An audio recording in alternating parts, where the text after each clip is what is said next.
Ah, nothing like some End of the Road gameplay. Wait, this doesn't look quite right. Ah, it's End of the World.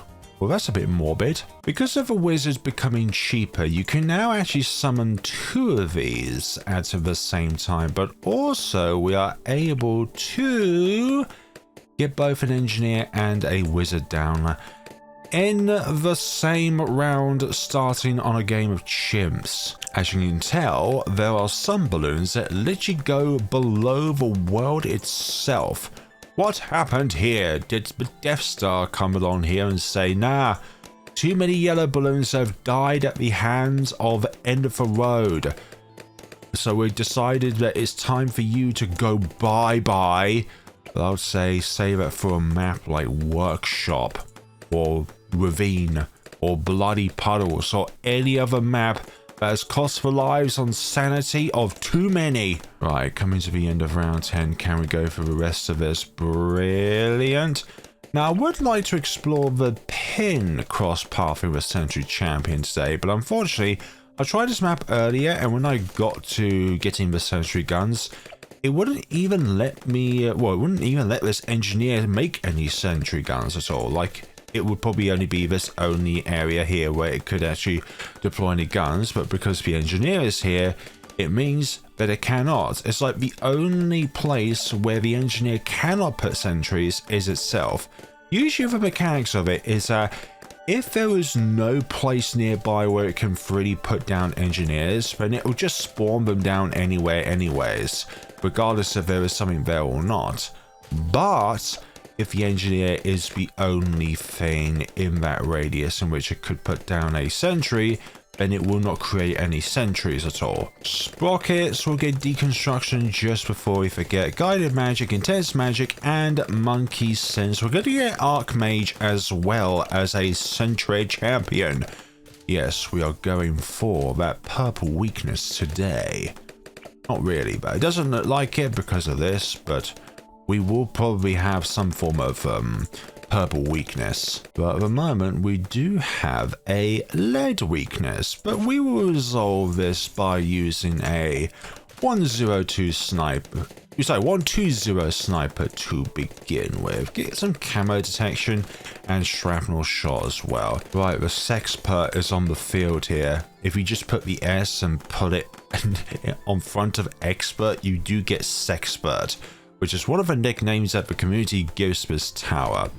I just prefer Sentry Expert, just because you don't get frowns from people. But we do need some form of early decamo, and there are a few options which are better than cleansing foam.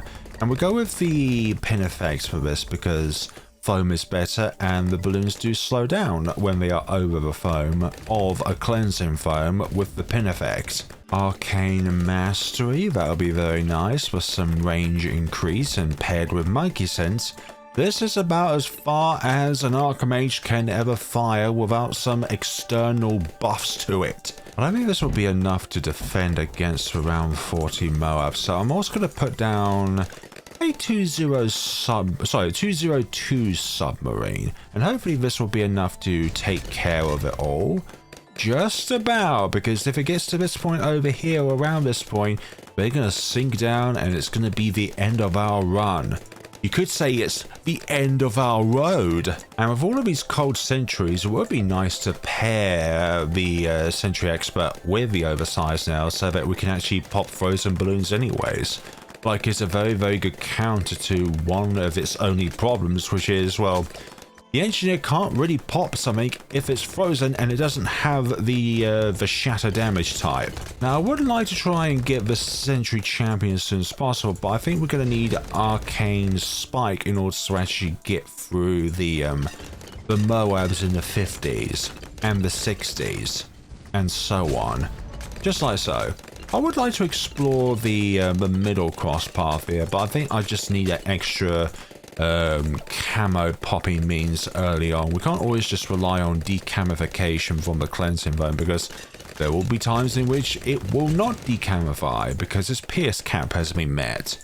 Speaking of pierce cap, overclock and ultra boost cleansing foams have been slightly nerfed in update 48, which is Not a biggie, honestly, but it can make the difference between a run that succeeds and a run that doesn't succeed if you are relying on this to decamify balloons. Camo lead balloons sorted and the rest of it sorted. BFBs prepare to be exterminated. Time for your extermination at hands along with the rest of you as well.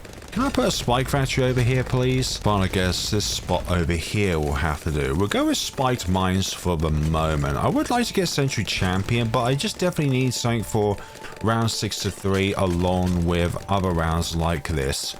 Oh yeah, there's also 76 and 78. This is really handy. Yeah, the third wave of ceramics didn't even really survive past this point over here.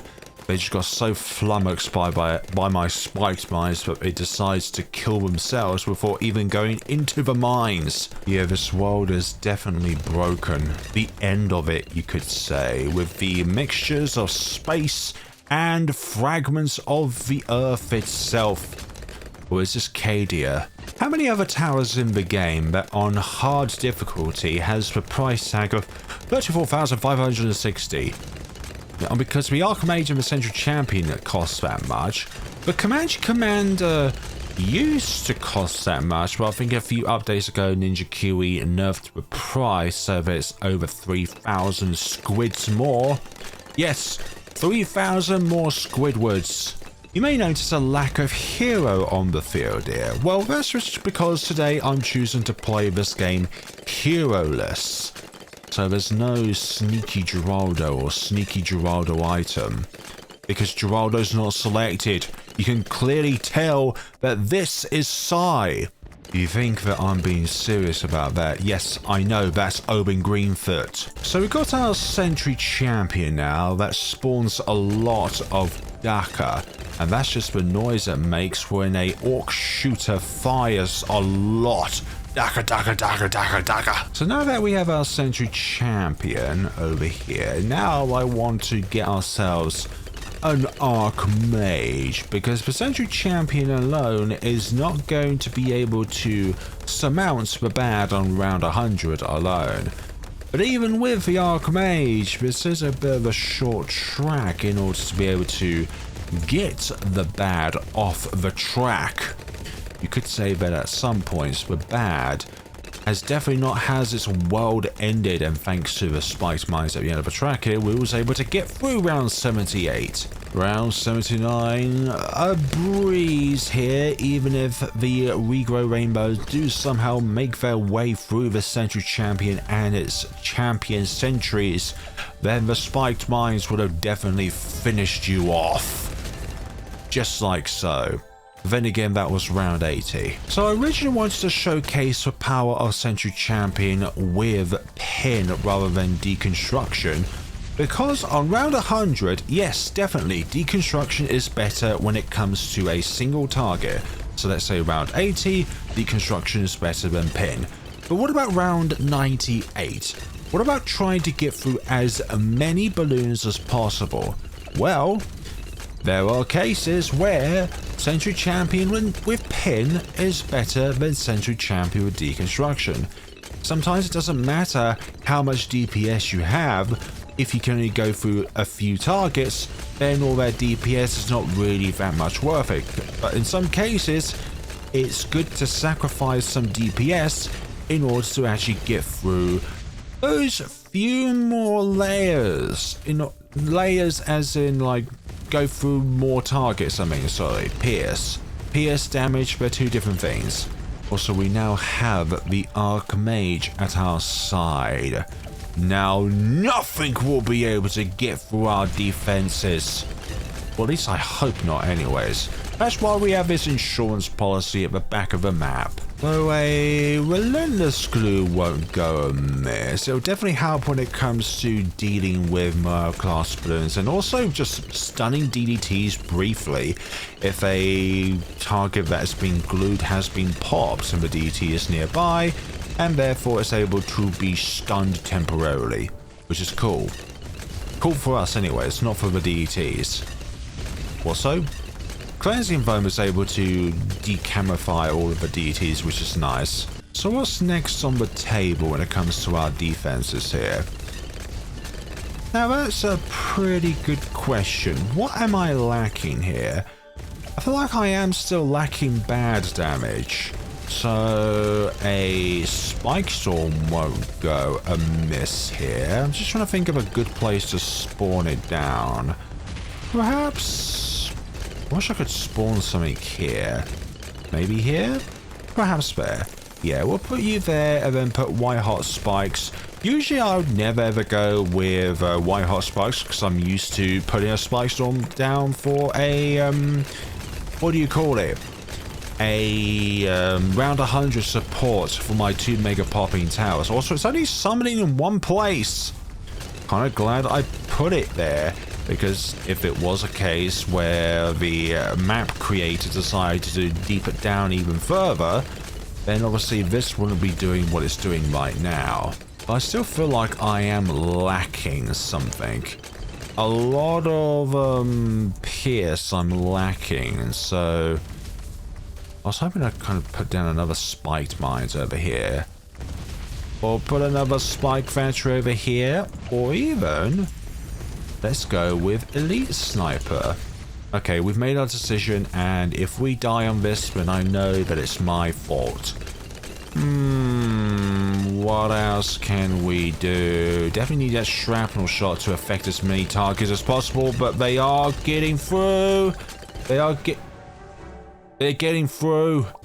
If we can pop these early enough, and let's try get ourselves another glue gunner that can help us out here, because at the moment I am really struggling when it comes to these masses over here. Glue hose, hopefully that can help slow them down. Don't.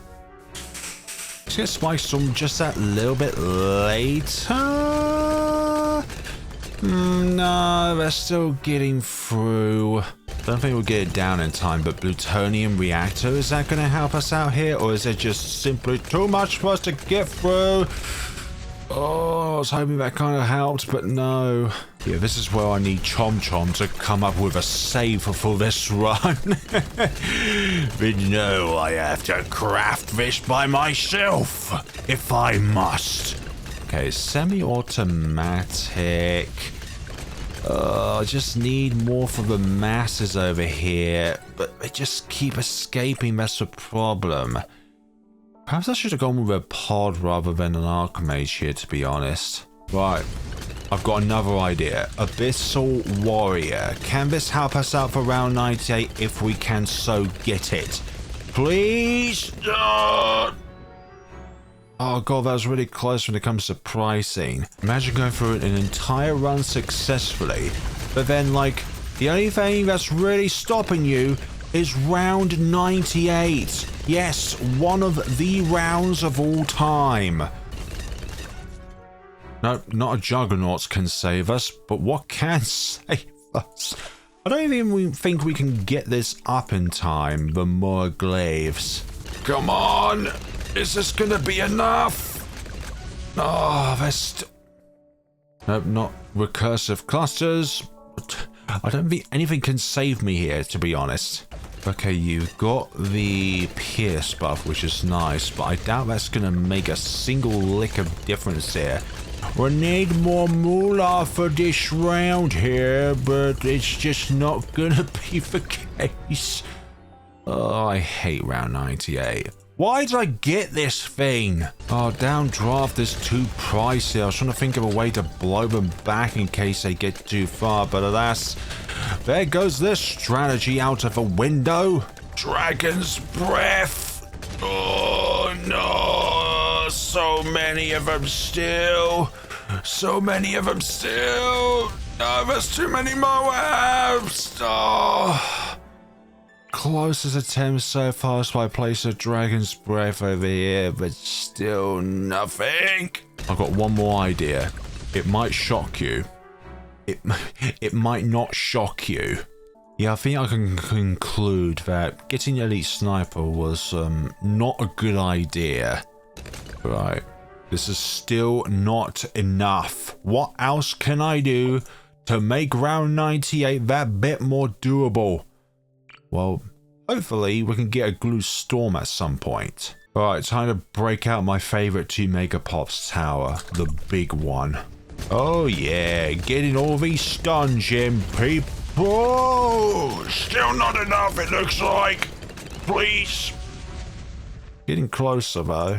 What about just another spiked mines, but over here this time, although you are gonna eat up, you're gonna eat up a lot of that, that's not good. Right, it might be time to break out the ultimate round 98 counter, Shattering Shells. Remove that fortified status, and hopefully we can get through this much more easily because of that. But we've still got a lot of PS to get through here, but we just don't have the fortified property to give us the end of all worlds. Oh, that just about does it. Brilliant. Okay. I can rest easy tonight now. I just need another spot. Would you please let me put down this? Oh, I need another one of those. I just couldn't get that spike storm up in time. Oh gosh, I wish we can defortify DETs, to be honest, but that's okay, because we didn't need it. Oh god, this has been such a rough attempt at a chimp scenario. If you're looking for the best chimps guide out there, this is definitely not it. You could say that this is quite a rough guide to try to do a chimp scenario, but alas, we have done it, question mark? I think so. I hope so. Imagine if one of those ceramics just chews its way through. Yeah, but total damage has gone down because of Shattering Shells around 98. It doesn't calculate how much pops has been removed thanks to the defortification because of Shattering Shells, but you definitely saved our bacon there with the 93 93 pops that you have mostly stolen from round 98 fortified BFBs, but yeah, this is definitely not the best strategy, to be honest, and some of these placements are rather whack if you ask me. I was just trying to get as much range out of these as possible, and one of the ways to do that is to get EchoSense Network. But alas, definitely better ways in which you can do this scenario. This does work, but obviously it's really rough. So yeah, thank you all so much for watching, everybody. This has been a bit of a different scenario than usual, but please check out this map for yourselves to see what kind of scenarios you can come up with. Thank you all so much for watching, everybody. Use my creator support code whenever you are in the store.